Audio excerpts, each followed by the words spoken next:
Anaphore, épisode 3. Alors attention, la figure de style anaphore n'est pas à confondre avec son homonyme grammatical.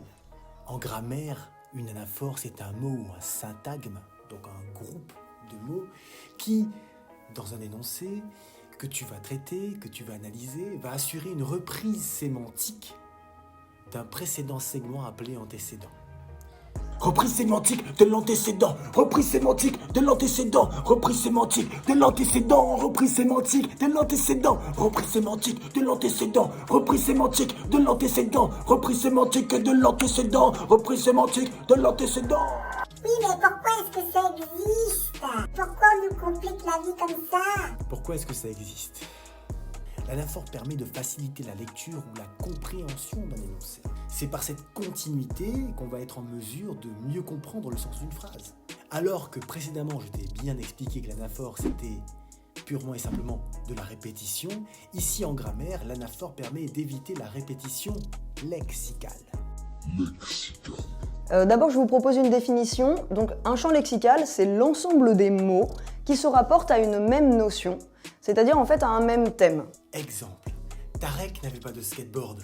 Je lui ai prêté le mien parce que je suis un mec cool. Ici, le pronom « le mien » est une anaphore de ce mot qu'on appelle l'antécédent et qui était skateboard. Sans l'anaphore, la phrase serait vachement moins stylée, vachement moins fluide. Ça serait par exemple « Tarek n'avait pas de skateboard, alors je lui ai prêté mon skateboard. Oui, mon skateboard !» Sache aussi que 3 catégories principalement assurent le rôle d'anaphore. Le pronom que nous venons de voir, mais il y a également le nom et l'adverbe. Exemple, j'ai épousé une femme fantastique, cette métisse me surprend tous les jours. Bon ben là, cette métisse est l'anaphore et c'est un nom qui reprend l'antécédent, une femme. Dernier exemple, ils sont allés surfer la droite du pic du diable. Là, ils sont sûrs d'être tranquilles. L'anaphore « là » est un adverbe de lieu, en l'occurrence, et qui reprend l'antécédent, la droite du pic du diable. Fais quand même attention aux amalgames, aux erreurs d'interprétation que tu peux générer lorsque tu emploies mal une anaphore. Exemple avec cette phrase. Mon voisin a adopté un gros chien.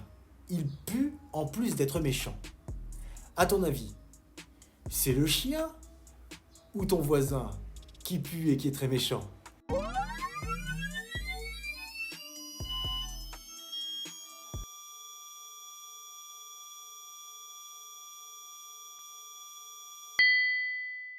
Mais pourquoi il y a homonymie entre l'anaphore, figure de style, et l'anaphore grammaticale? Je te promets de répondre à cette question à la prochaine vidéo. Comme il y avait beaucoup d'informations aujourd'hui, j'espère en tout cas que tu as pu pénétrer un peu plus les mystères de la grammaire. Je te dis merci, je t'envoie du big love et je te retrouve prochainement parce que là tout de suite maintenant, faut que j'aille skater. Allez, salut! Reprise sémantique de l'antécédent, reprise sémantique de l'antécédent, reprise sémantique de l'antécédent, reprise sémantique de l'antécédent, reprise sémantique de l'antécédent, reprise sémantique de l'antécédent, reprise sémantique de l'antécédent, reprise sémantique de l'antécédent.